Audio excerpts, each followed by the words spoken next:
Please welcome Michael Medved. Hi, Michael. Nice to see you again. You were here once before, weren't you? No. You weren't here once before. Well, we were discussing that. We couldn't remember if you were here or not. Were you one day just sneaking around the studio? I may have been. That might have been you. This is really entertaining material here. Thank you. Very important material. Important material. All right. Tell me now, what is the most expensive flop? And I guess, first of all, define a flop. Well, a flop is a film that costs a lot of money and earns back very little at the box office. And in that regard, 1982 was a wonderful year for Hollywood flops, because that was a year of Heaven's Gate, which cost $44 million to make and earned back at the box office about $7 million, which isn't great, but is nothing compared to Inchon, which you may not remember. Inchon, which was produced by the Unification Church of Reverend Sun Myung Moon, cost $48 million. And to date, it's earned back less than $1 million. Ooh, my. Stars Laurence Olivier as General Douglas MacArthur, and he has to listen to lines like having his on-screen wife say, I know, Doug, you shall return, but not too late for dinner.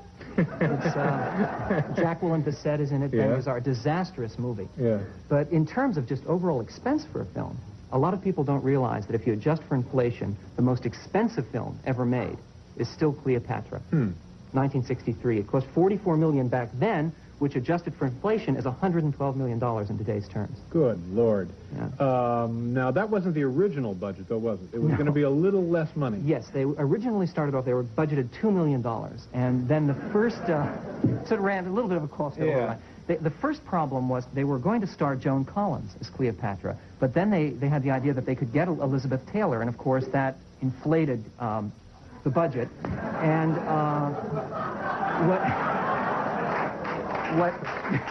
And of course, a couple of million for end dust for the costume there.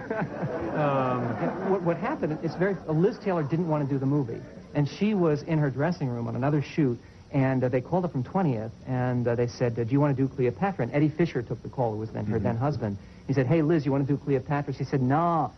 They said, well, they want to know, how much would you demand? She says, I would tell them I'll do it for $1 million. Right. And she meant it as a joke. And they paid it to her. It was the highest fee a star had ever received. Yeah. And I also think she said, I have my own costume. Wasn't that one of her? And then, of course, she went on to meet fell in love with Richard Burton, dumped Eddie Fisher. Right. That was in all of that, too. That was part of the problem. She's made a wonderful contribution to this field. In fact, in the Hollywood Hall of Shame, we have an entire Elizabeth Taylor wing, a very spacious wing, to honor a number of her contributions. Now, what other films has she been involved with? Well, one of them that's very notable is a film called The Bluebird, which was the first Soviet-American co-production back in 1976. It's also the last Soviet-American co-production. And for this film, she was shooting in Leningrad, and she had heard that the food in Leningrad wasn't exactly gourmet quality. So in her contract, she stipulated that there would be an airlift to Leningrad from Beverly Hills, Chasen's restaurant. She had chili con carne flown in every week, which added something to the budget. Now, is that true? A number of people who worked on the production swear that it is. One thing that is very true, and was another one of her films in the Hall of Shame, is a movie she did called The Only Game in Town, which is a little intimate, intense personal drama starring Liz Taylor and Warren Beatty. It takes place entirely in Las Vegas. So where's the logical place to shoot it? I would say Las Vegas. Yes, you would say that, but Liz Taylor wouldn't. Liz Taylor would say Paris, because Richard Burton, the late Richard Burton at that time, was working in Paris with Rex Harrison on a film called Staircase. She wanted to be near him, so at the cost of $4 million, they recreated Las Vegas in France, made these huge models of casinos, and she's been in so many. Boom, Ash okay, Wednesday. let me ask you a couple of questions about this. Now, first of all, why would somebody say, oh, fine, we'll recreate Las Vegas in Paris? Why would somebody say, sure, we'll fly all the chili this woman wants into Leningrad? I mean, why doesn't somebody along the line say, no, this is not a good idea? Well, of course, they've done that now with Elizabeth Taylor, and she can't make those kind of demands anymore. Well, no, I don't mean just Elizabeth Taylor, but I mean anywhere along the line that these unbelievable cost overruns occur. Well, people just get the idea that a certain star is magic, that they can't go wrong, and if we can just get that star in our picture, it's like printing money. And you even find it with some very unlikely people. Back in the 1930s, the #1 star in American radio, and a huge star in every way, was Kate Smith.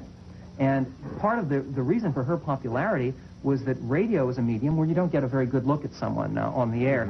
And she was a huge star on radio. Tremendous. So no, I don't mean that, but she was. No, Kate was actually 212 pounds at the time.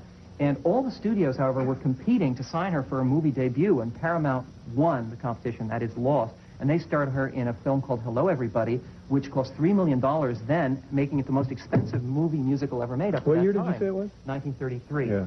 And in Hello, Everybody... And there she is saying those famous words. Hello, everybody. Yeah. Right. She's supposed to play an ingenue who falls in love with Randolph Scott. And she sings in the movie, which is fine. She acts in the movie, which is not so fine. But she also dances, which is disaster. Yeah. It's sort of like the front four of the Pittsburgh Steelers coming at you. We suggest if they had filmed it in Sense-Around, it could have been a very exciting release.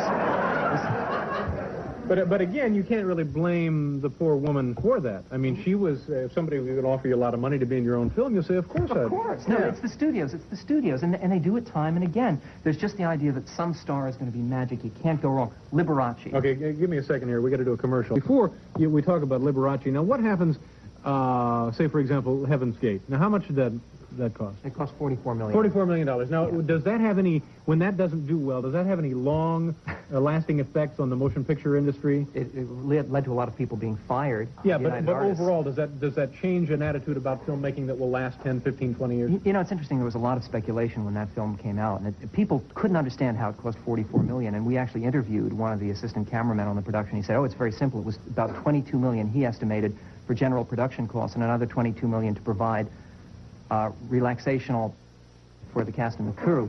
And that was his estimate. And the film, people talked about it and talked about it, said never again will they give a director a blank check. Didn't work that way. They're still doing it. Well, that's what I'm saying. It seems like it goes on and on and on. Well, all right, let's go on. Let's talk about Liberace now. Okay. Liberace was a huge TV star in the 1950s, the #1 TV star in the country. So all the studios wanted to sign him. The idea was to make him the new Valentino. He was going to be the new heartthrob for America's females. And Warner Brothers got the right to sign him in a film called Sincerely Yours. And in it, he plays a pianist, naturally. And in the course of the film, he's supposed to go deaf. Most of the audience wishes that he would go mute also. Because he delivers lines like, yes, I respect the classics, but from a sitting position, not from my knees. It's a... Now, what does that mean? What does that mean? I don't know. I didn't write the script. But now, look at it. Can we see that picture again? Why exactly have they decided to touch chins here? What is it? You'll notice that he has his eyes closed. That, of course, is Dorothy Malone. She's that one of the damn crazy glue. Yeah, the love scenes didn't actually sizzle with chemistry. With the film did well, did not do well, It did bombed? terribly. It cost a lot of money. They wouldn't even release. They paid Liberace so much to make it, they wouldn't even release the amount. And it did great business its opening weekend, but then the word of mouth was so disastrous that it went, as they say in Hollywood, right into the toilet. Yeah. Didn't do well at all. But another macho star, John Wayne, has also had his share of flops, which a lot of people are surprised at because he is probably the biggest box office star in the whole history of movies. But he did a movie in 1954 for Howard Hughes in which John Wayne plays Genghis Khan. It's a movie called The Conqueror, and it is a remarkable piece of work. You'll notice that he has a little Charlie Chan mustache and sort of lacquer eyebrows. He's done up a little bit to look like Boy George. And we actually have a clip from the film. All right, and the name of the film again is The Conqueror. John Wayne is Genghis Khan. All right. Take a look at it.